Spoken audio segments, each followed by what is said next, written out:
Hey everyone, it's so good to be back talking to you today. Actually, I prepared a few notes.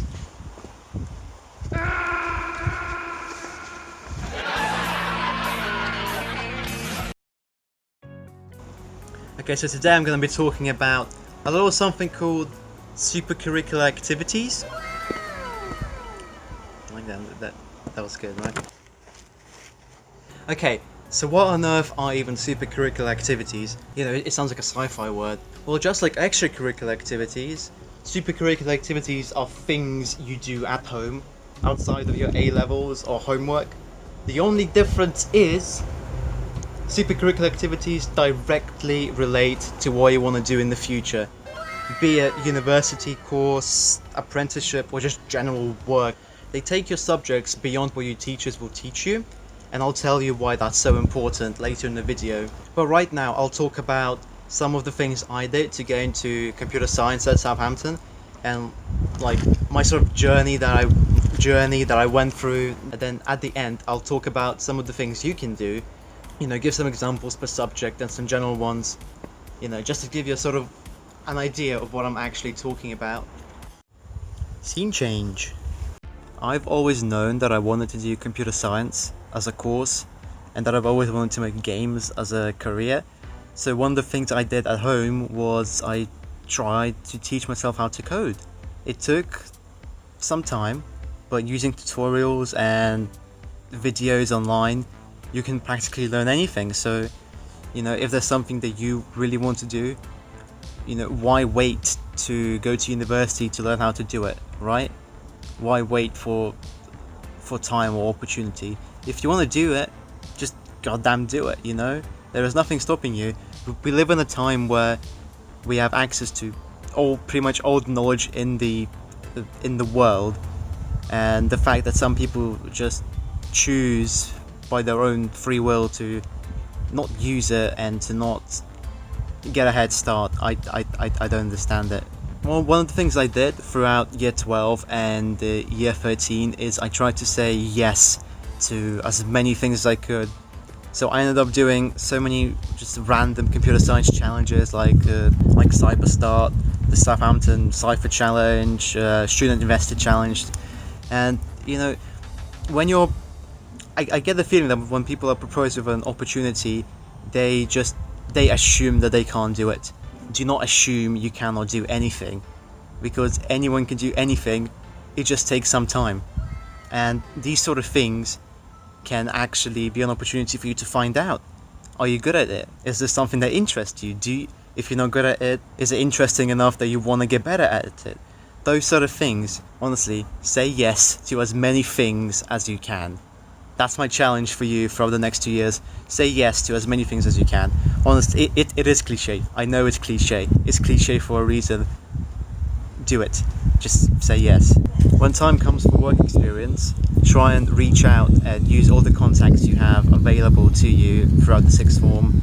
Your parents, your friends. You know, don't be afraid to step out of the academic bubble into the real world and ask around. I actually go into, you know, phone up the places you would like to work at, because you'll be surprised how many times they would actually agree to that. Don't wait around. You can start asking now. You know, you've got I don't know, you have at least a few months. Start asking now. You know, get it out of the way, even, you know, get it sorted so you can brag to your friends, you know, that sort of thing. Coming back to the saying yes thing, you should say yes to everything. I stand by that, but also don't wait for opportunities to be presented to you. Search for them. Search for the opportunities. I didn't know there was a Cambridge summer school until I googled it and I applied and miraculously got in. I didn't know there were residentials, and I didn't know there were things I could actually do and go and put on my personal statement afterwards. So literally search for them. Just do a quick Google, you know, UK subject XYZ work summer school. You know, I did a presentation for the Sutton Trust last year. You know, that sort of thing. Have a look at it. A lot of these things are usually free to try and get people to, you know, find their true potential and to explore the things they're interested in. It's not just to, brag or get an advantage. It could just be for fun. You might end up not liking the subject and then learning that you don't want to do it at university. It's just good. It's literally good. There are so many positives and so little negatives, if any. Like, the only negative is that it takes time. It takes time to do a Google. It takes effort to pack and go to a summer school. But it's so worth it. It is so worth it, and you're not going to regret it. I can promise that. Personally, you're not going to regret doing the things I'm telling you today. Honestly, you have so many opportunities. Do not waste these 2 years. Do not waste these 2 years.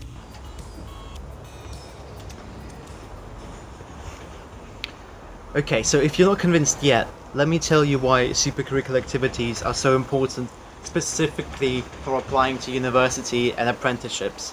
It might come as common sense to us that if you want to do well at something, you have to have the interest to do it. Well, that also comes as common sense to universities and employers. They will be looking out on your personal statement, your 4,000 characters, the piece of paper that you send out to all 5 of you in the university options. They will be looking out for that innate interest in the subject, because even after, because motivation and the materialistic incentives of a course or of a job opportunity, they wear off over time. Interest and passion do not wear off over time, and they know that, and they will be looking exactly for that. So one of the things you have to do in your 4,000 characters is to convince them that you are interested and you are passionate about the thing you want to do. Now, you can say you're passionate. You can say, I'm so passionate about biology, always have been. But how do they know? How can you prove it? It's show. It is show, not tell. Don't say I'm passionate about computer science. Say, I've been doing this, and this because I'm interested in learning more. The fact that you're passionate should be obvious from the context and the list of the things that you've done in the past 2 years and even beyond that. I like to think of it as almost like points. You're gonna have the most points, the most things that you've done at the end of the 2 years. I challenge you to get more lanyards than I have over the past 2 years. Okay, that's another challenge for you. If you have as many lanyards as this, you've done a good job. But it's not just for university purposes. Supercurricular activities, they're important because you're literally learning about the things you want to do. It is useful for yourself to have a good understanding before you go into the course or into a job. It's also quite useful to prove to others that you care. Even if you're not applying to university, if you put it on your CV, or if you tell someone at an interview, I've done this, and this, they will know that you care, and you'll be more likely to get the position or the offer than someone who just says, I like doing this. Because just saying something in this day and age is not enough. You need to have the evidence. You need to have all the things that you've done under your belt to prove what you're saying. And that's why supercurriculars are so important. Yes, get the grades, they're important as well. But don't forget about all the other stuff that you need to do to prepare yourself for university. I really don't want to scare you guys. I'm just saying that, don't forget about this, because it is important, and you're gonna have a fantastic time in the 2 years that you're here. And I hope you're gonna do well at your A-levels and work hard. But just, don't forget to explore your actual interests. Don't get bogged down in in A-levels and technicalities. Because at the end of the day, you want to do something that you're interested in. So what kind of things can you actually do as supercurricular activities? Well, as I've said before, it's literally anything to do with your chosen interest that directly helps you to get better at it or learn more about it in your own time. Read a book, listen to a podcast, write a blog, or talk to other people about the subjects you want to do on the forum or online. you know, anything like that. You know, for computer science, learn to code. For maths, watch some YouTube videos about some interesting topics. There are so many, and it doesn't even have to be academic. It could just be purely out of interest. You know, I'm not expecting you to take notes on this stuff. This is specifically for yourself. You know, you're not going to be examined on this. This is for yourself. So just learn more. For English, join a competition such as, you know, the National Poetry Competition. Something like that. I've done a quick Google search and I found so many links and so many things you can do.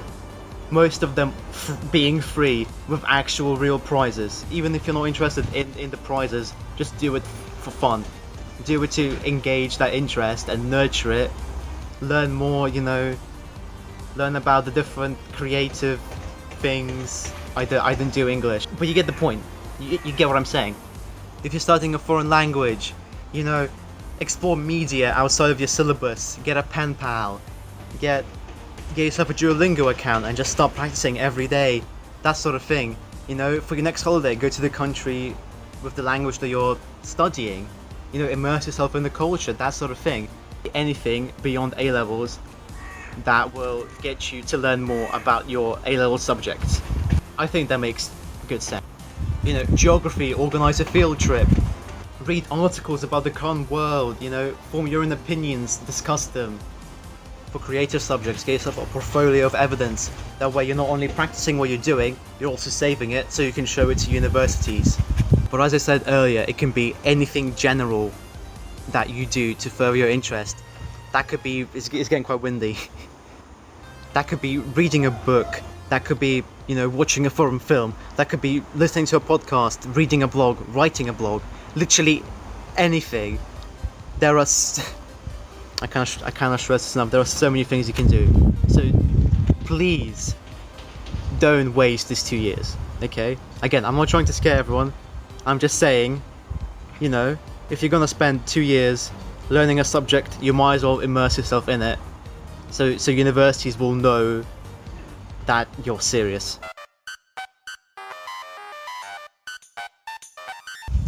So that ended up being quite serious in the end, which I guess is good. You know, I don't want to do too many jokes today. I did a few jokes, you know, that's my brand. But, you know, the things I said today, remember them. They are important things coming from someone who just finished my second year of, you know, sixth form, and who's gone through the process, you know, who's gone way beyond the process with the whole UCAS adjustment thing. You know, just take my word for it and do these activities.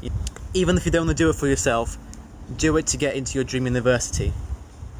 Literally, it's a win-win.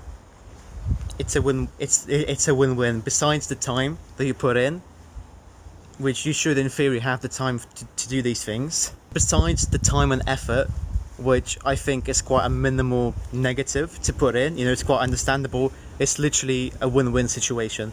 You cannot go wrong if you do this.